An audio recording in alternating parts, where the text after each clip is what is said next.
Well, hello, LinkedIn. Good afternoon, good morning, good evening, depending on what time zone you're in or what part of the world you're in. This is Marion Spears Carr, and it is great to be with you on this Friday.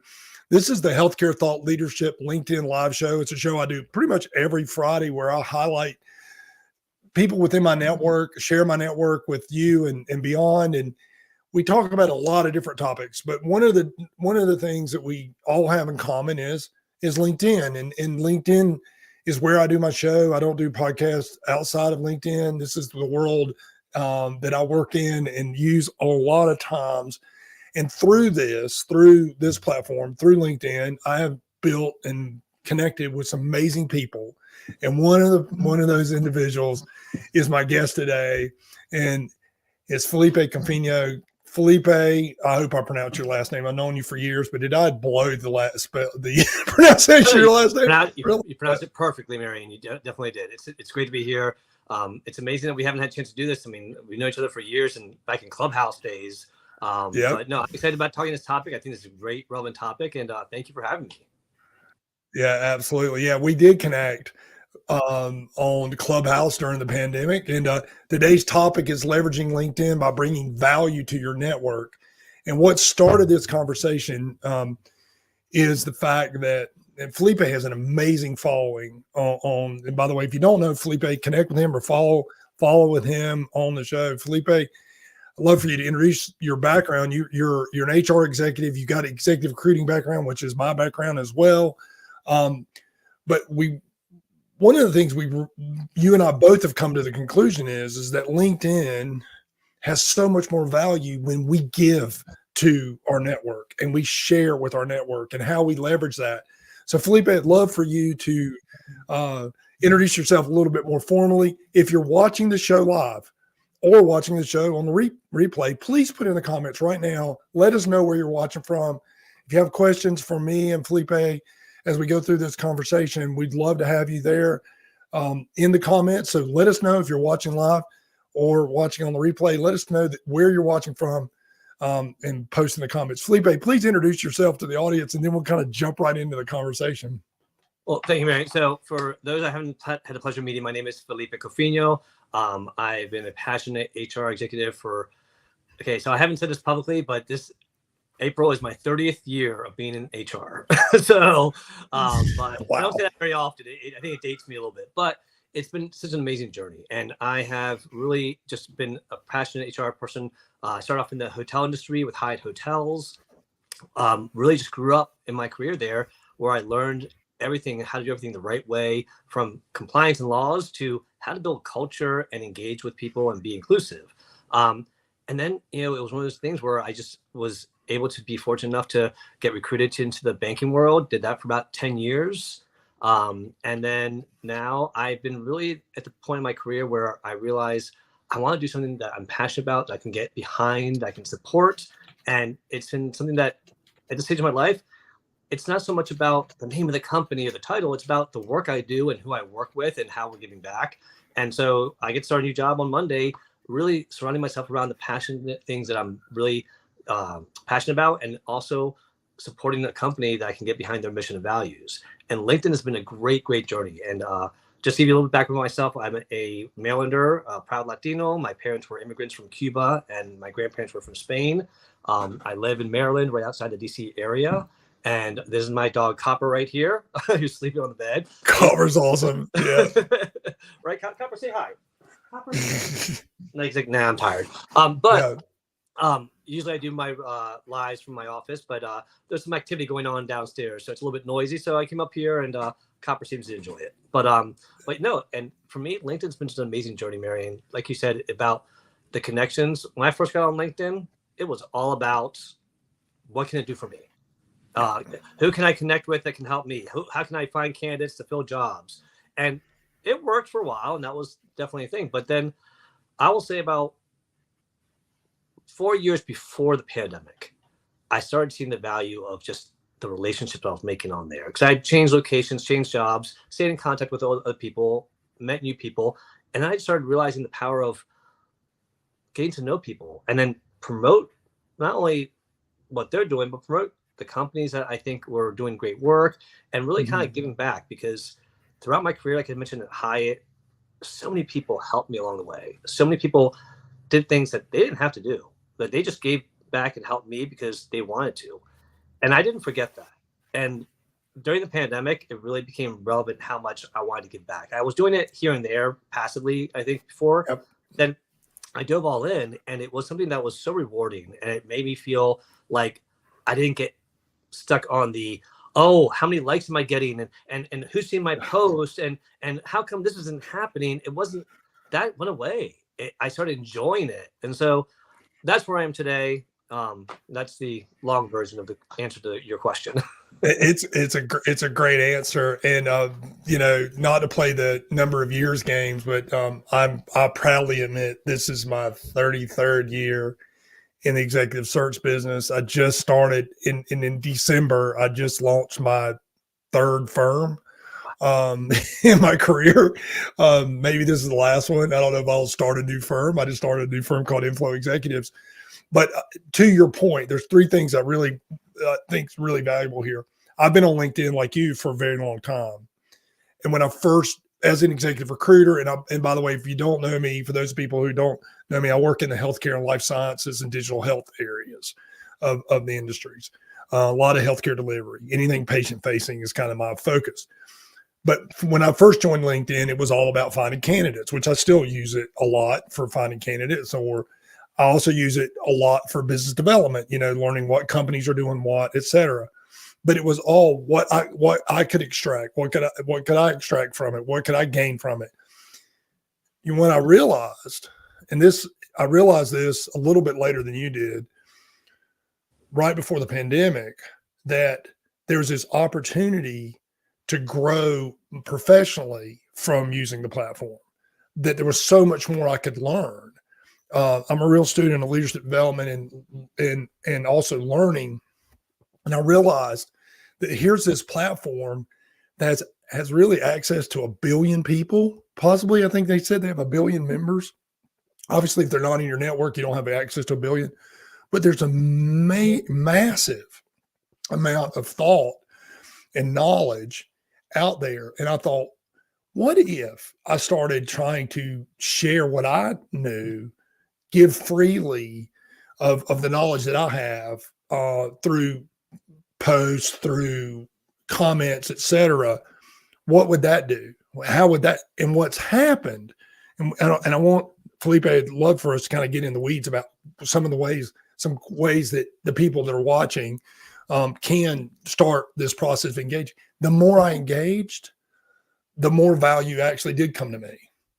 I found out about more companies. I found out about people moving. I found out about areas, and even in my own industry, that I didn't know existed. So that's where this conversation came from. And first, let me shout out, there's some people that have checked in. One of the things I love about healthcare, Thought Leadership LinkedIn Live Show and the LinkedIn platform is it is international. And so I cannot pronounce Rinka Kumar's full name, but he checked in from India, and he's saying fantastic to you on 3 decades, Felipe. Michael Young is checking in from, I'm in rainy San Diego, he says, calls me the Swamp Fox because of my North Carolina connections and my name, Marion. Michael Young is a thought leader in the world of biotech and one of my dear friends. Jeff Young's checking in from Columbus, Ohio. Matt Shearer's checking in from Charlotte, North Carolina. We also have a user checking in from Alpharetta, Georgia. I'm based in the mountains of Georgia and I'm native of North Carolina. Felipe, as we think about the audience here and think about this topic, people join LinkedIn for different reasons. They're looking for jobs or they're looking to grow, whatever it might be. But what's a good place to start? And I do want to point out one thing. By the way, when I started giving more and started sharing more, my network doubled in 3 years, literally doubled. And they were all in target markets of mine anyway, right? They were in my world. And I built this tribe of connections like you, Samana, a whole bunch of people that are in our circle. But Felipe, I'd love for you to maybe just talk about like so all these people that are watching or people that are going to watch later, what's a first step that they can take to get more engaged? The first step I always say is go onto other people's platforms first, go on other people's pages, other people's content, comment on them. Start by giving back first. If you're going to change your mindset into this mindset, you got to start acting that way. It's about what you do, not so much what you say. So act on it, take steps to engage, because the more you engage on people's comments or posts, the more you can be seen. And two, don't just comment with, oh, great post or congratulations. Share some value that lets them know that you're a thought leader on this topic, or you have some questions about this topic. When you engage and share your insights, people start seeing you, and the more they see you, the more they start understanding that, hey, you're knowledgeable about this topic. But not only that, by commenting and being engaged and being visible, people are going to start looking to your page more and start seeing your content. Now, if you ask a question, that's almost even more. It's a more confident way of getting a response, I should say, because when you ask a question, people are more inclined. If they're like me, have a little OCD in them, like, okay, if I got to ask a question, I got to answer it. I can't just let it go. But also asking that question makes them think about you and associate that question with you, and allows them to remember you a little bit better. So doing that, I think, is always a plus, because Valerie Nielsen, she used to do Clubhouse rooms with me for many years. She would always quote, give back twice as much as you take. And I've always taken that to heart, right? So if I'm going to spend 10 minutes on a post, I'm going to spend 20 minutes engaging on other people's posts. Now, I don't get that literal. I don't set the timer. But that's one of those things, because at the end of the day, if you give back without expectations, you will get back something. And what's nice, it's kind of like, all right, let's see what might come in the future. Don't expect anything. But when it does come, it's a pleasant surprise. And I got to tell you, by doing all these audio rooms, and Marion, from creating lives and creating audio rooms, you got to create the image, the graphic. You have to get on camera. Exactly. A lot of work. I didn't know how to do any of that crap. I was clueless. I was like, I'm not a marketing person. I don't know anything about marketing. But here's the thing. After doing this for 3 years, guess what?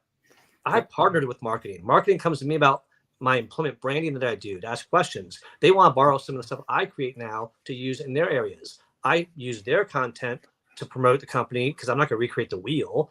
But I gained skills that I never knew I could be a graphic designer. Not that I am, that I could have graphic designing skills, or that I would understand branding or marketing analytics. Those are skills that I'm not trying to be a marketer, but I love that I've added those skills to my repertoire. And for me, when you have those nice little surprises, they're like, oh, wow, people think I'm knowledgeable at this. And we just lost Felipe, but I know he'll drop back in. Just lost. This is the beauty of live, by the way, and the challenges of live. And this is something I've learned to do, is manage with live situations. There he is. He's back. There he's back. I wasn't sure what happened there. They just started spinning. I'm like, okay, should I stop talking? And we're back. No, it's funny. I was just sharing this is another, this points out another skill that I've learned on LinkedIn, especially with these LinkedIn lives, is I've always thought I was kind of good on my feet. I could improvise. Most people think that's probably all I do is improvisation. But I've learned on these live shows, it's like, you got to be prepared if like something happens just like that just happened. You got to be able to come up with something. You got to keep going. You got to keep the conversation going. It's definitely a skill. I mean, it's definitely a skill. It is it's Sebastian Ong, I was on a live with him one time, and he disappeared because he had a power outage for 10 minutes. I didn't know what to do. I just talked about Sebastian, about things I knew about him, and he came back, and he was shocked that I was still there. I'm like I could have just hung up, but I figured, let me just keep on going and see what happens. So it is a skill. Love to see the comments. Matter of fact, one skill that's really valuable, and one thing that a lot of people don't know or don't use on LinkedIn, is the bell. If there's someone you connect with and you want to engage with them, but you want to be reminded to be engaged with them, when you engage with them, click the bell on their profile, and you'll get notifications when they are posting. And for example, Jeff Young says, got notified about the live because I rang Felipe's bell. Thank you, Jeff. I love that. That means a lot. That is. So think about, and here's a great skill for you guys that are job seekers and ladies that are out there might be watching. If there's a company you're trying to connect with, and part of it, your approach, and I recommend this even as an executive recruiter, start engaging with people at the company you want to join. This is that using the bell and getting notifications is a huge asset, right? You get that point and you get that notice almost immediately. You can engage with that comment or that post. So Jeff, thank you for sharing that. Also, I want to jump to and come back to Felipe in a second, but I want to jump to Matt Shearer, who's a fellow in the American College of Healthcare Executives as I am, who's up in Charlotte. He goes, he had the same experience of where he had been on LinkedIn for a while, but he started sharing and discussing topics, and his connections grew significantly. And I love the hashtag pay it forward. That is an absolute skill set. Your thoughts on that? It's something that it's kind of goes back to letting people know who you are, but also doing some personal branding. Yep. If people went to my page and said, "Oh, I don't know if he does mechanics or HR or skydiving," I'm like, "Okay, you don't want me to be your mechanic, that's for sure." Exactly, me neither. But when you share your insights, I think, well, no, I know that I've become knowledgeable about HR as far as my reputation on LinkedIn because of what I talk about. If I didn't talk about HR and recruitment and about culture, I would not be known for those topics. But to Mike's point, when you go out there and you're talking about it, people are going to start thinking, hey, they seem to know what they're talking about. I might ring their bell and follow them now. Now, when LinkedIn changed the whole thing with creator mode, where they had the follower button as well as the connect button, what I started realizing was that, before it was about connecting with people, right? You didn't have the follow. The follow option was hidden. You didn't see it. Yeah. When that became visible, what I started realizing was that even though my engagement wasn't always as much as other people's, I realized that my follower count was going up after I posted about something about education or educational tips about the workplace or about recruitment. When I started doing audio rooms, I realized that my follower count would go after each audio room. And it was one of those things where it's like people are following me because they like what they're hearing. Now, I recognize that sometimes people don't want to engage with an HR person or recruiter because all of a sudden, if they see a person from another company liking my stuff, they're like, "Oh, are you trying to leave our company?" He's looking. Yeah, exactly. And one of the things that really, and you'll appreciate this, I'm one of those freaks that love recruitment. I will always love recruitment all my life. I don't know why, but I have a passion for it.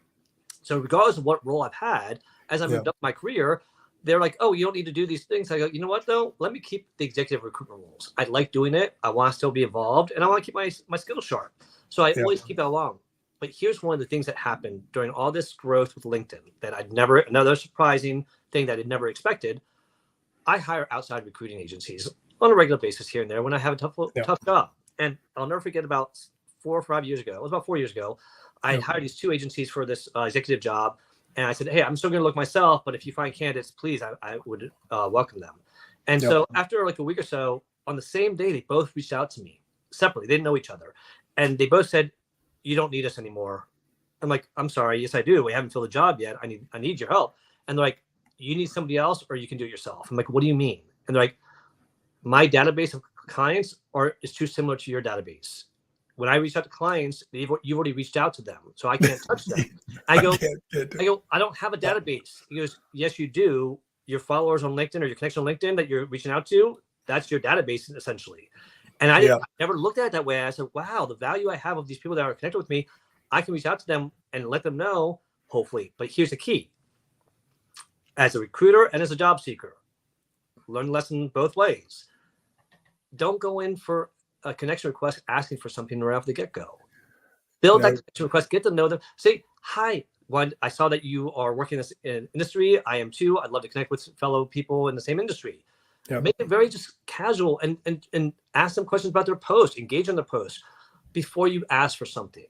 Look, I'll tell you, all the people that I reached out to during my job search, the ones that I reached out to with a personal connection, I at least got a response on probably 80% of them, even though the response may not have been favorable or Yeah. not, it was a response. Whereas the other ones Yeah. that were the first time I was no response. So it's to your point, would you want somebody asking you on the first time they reach out to you for something, or would you want them to get to know you first?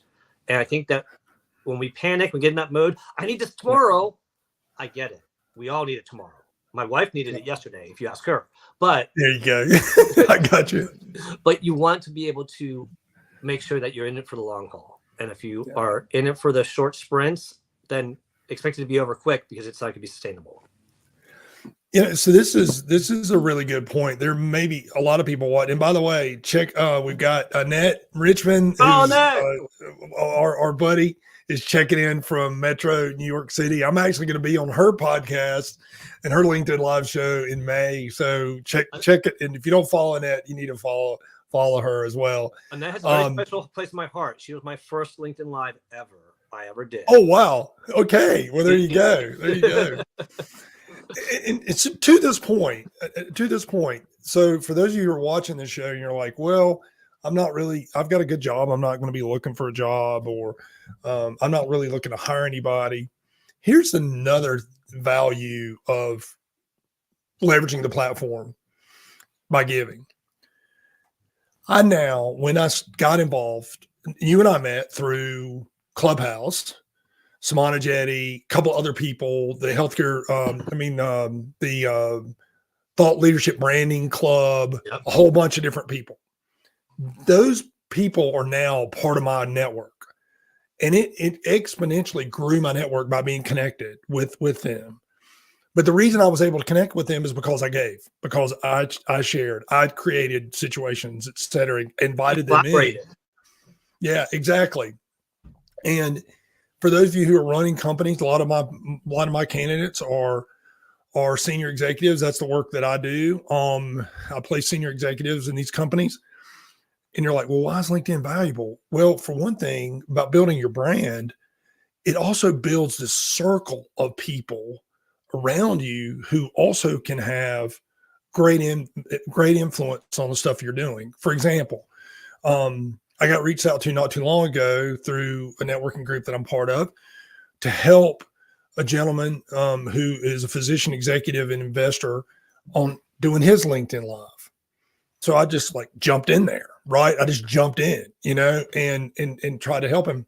Well, now that opened up his network to me.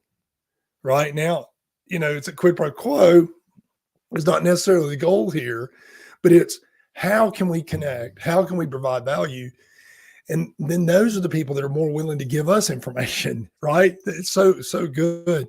If you have questions, by the way, if you're watching live, if you have questions for either Felipe or myself, what's the dog's name? Dog's awesome, by the way.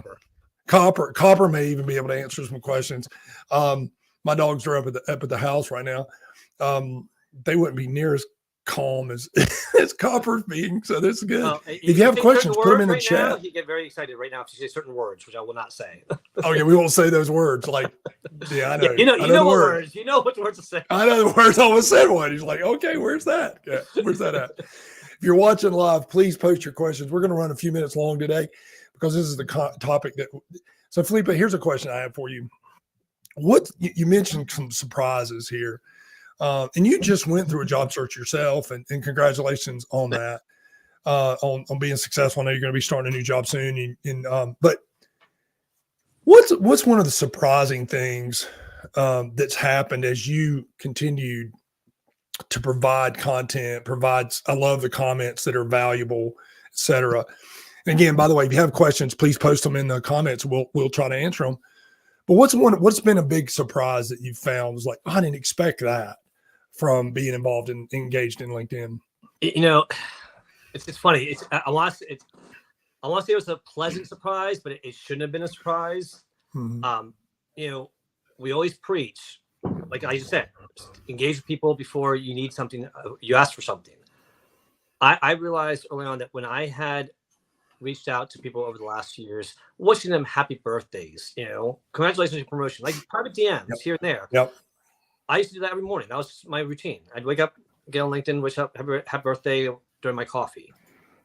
What I realized during all these wonderful connections, that all these engagements I had, it came back and helped me so much during these last 6 months when I was looking for an opportunity. I got a contract job, right?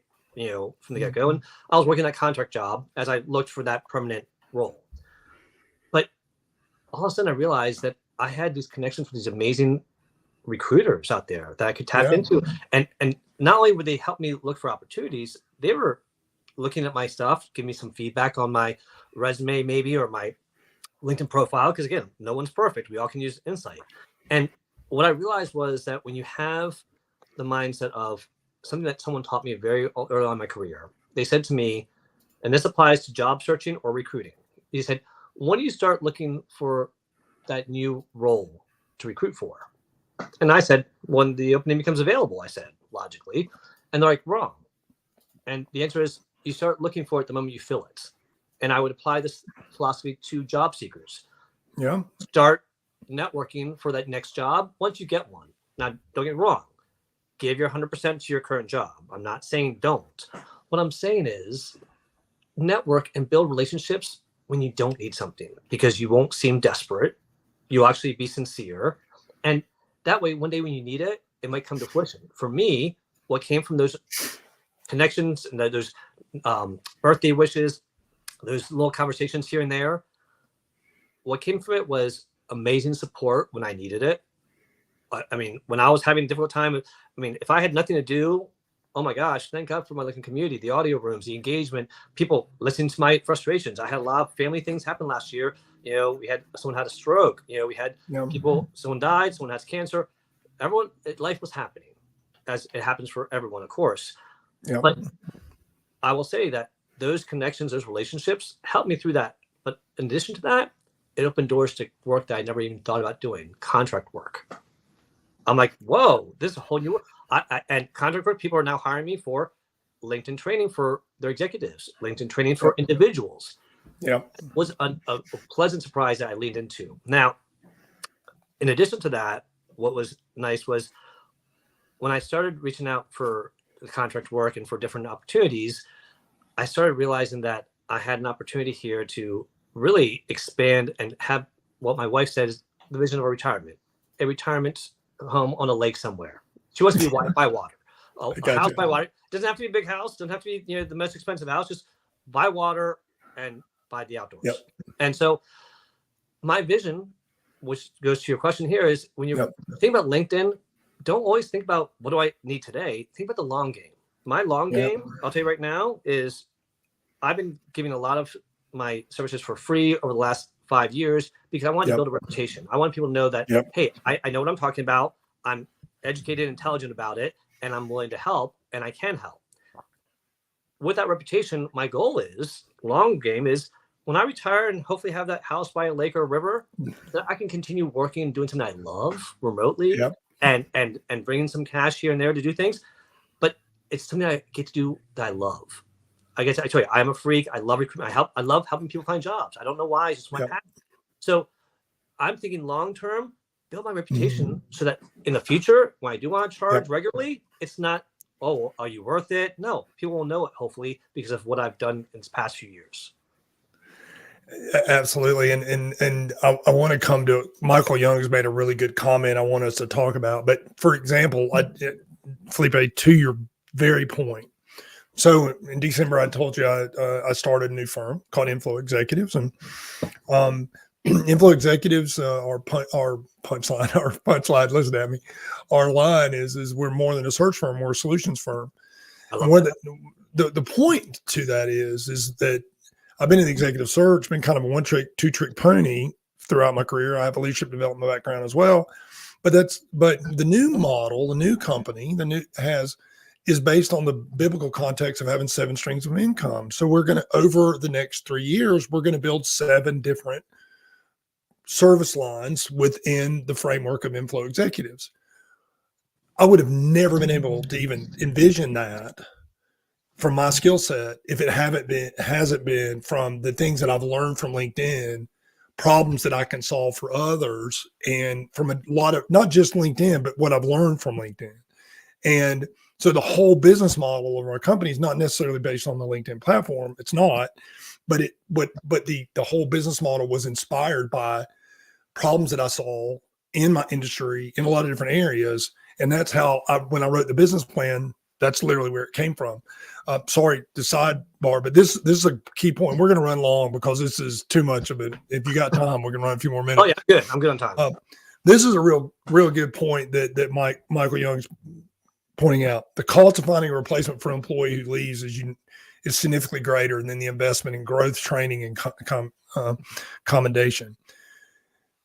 I agree with him. We should encourage the use of LinkedIn, not just to go find jobs or whatever, but to make their jobs more robust and give employees a legit reputational tool.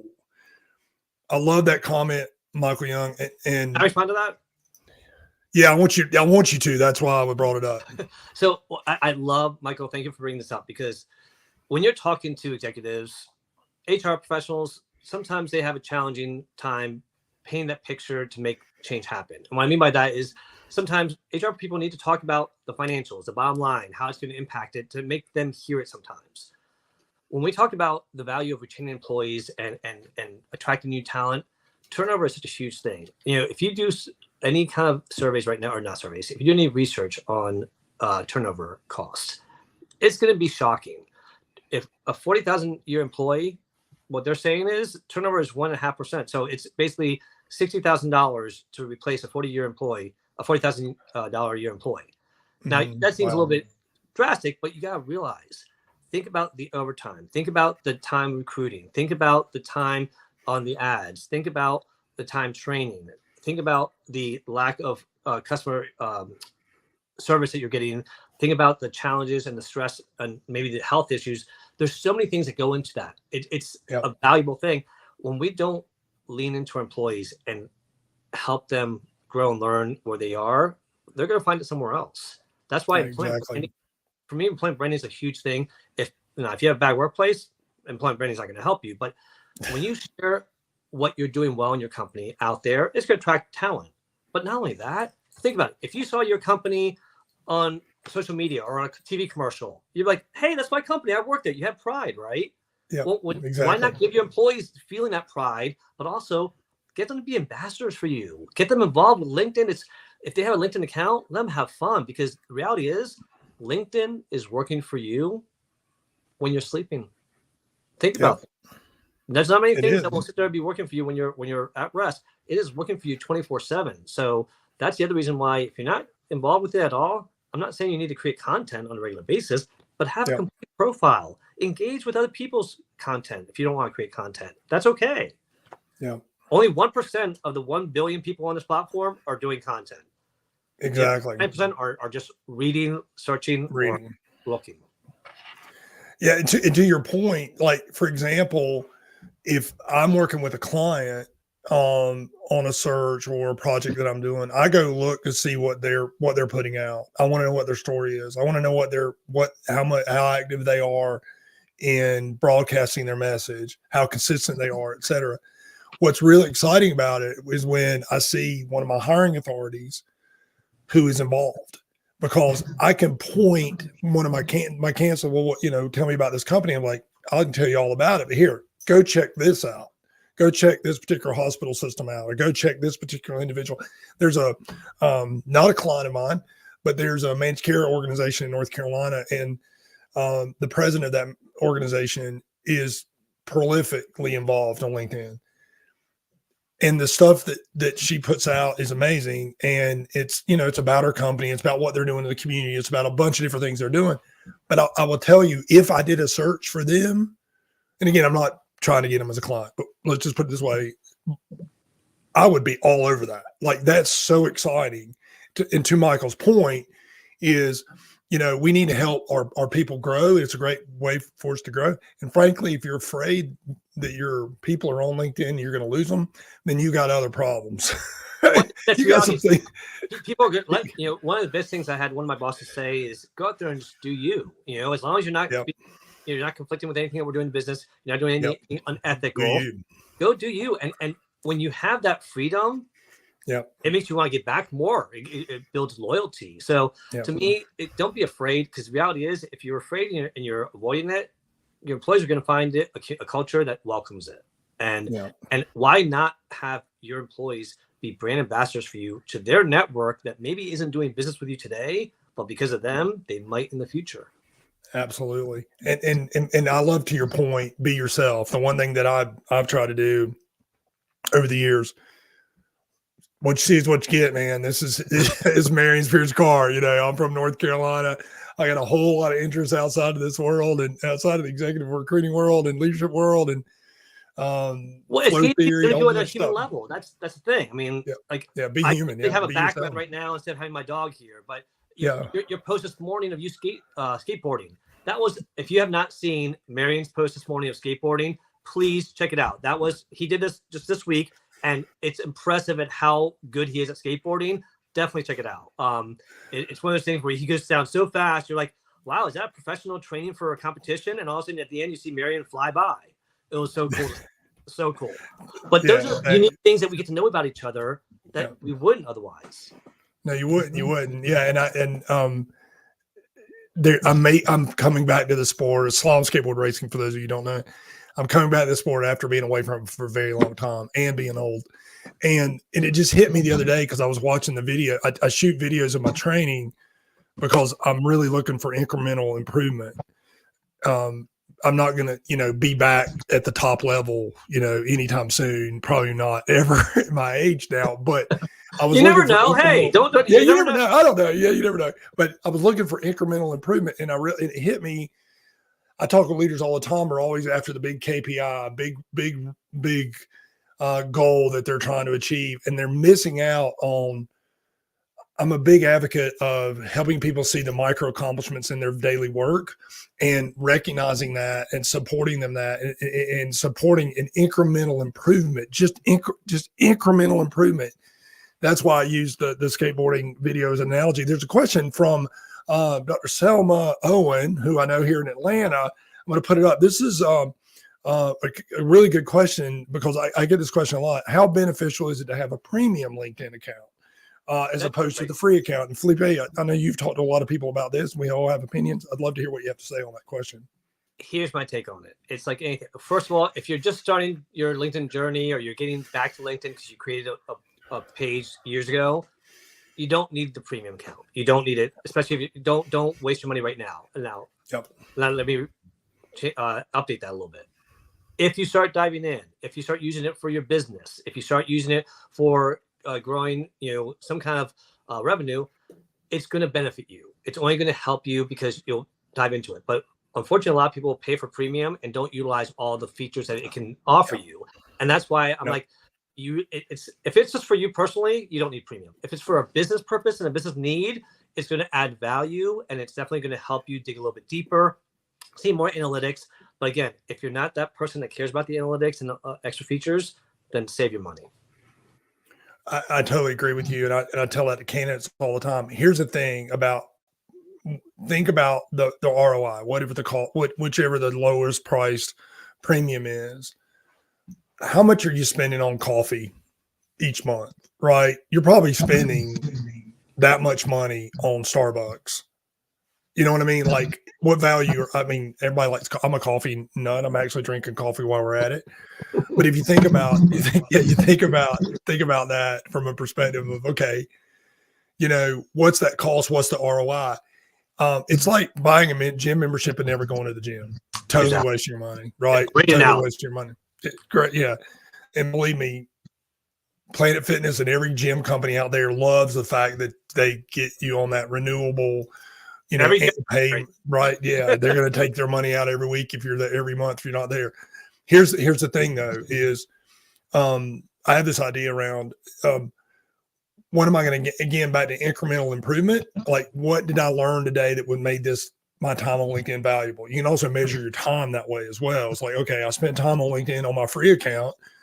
What did I gain today? It may not be I got a new job today, but what if I connected with 2 people at the company I want to work for?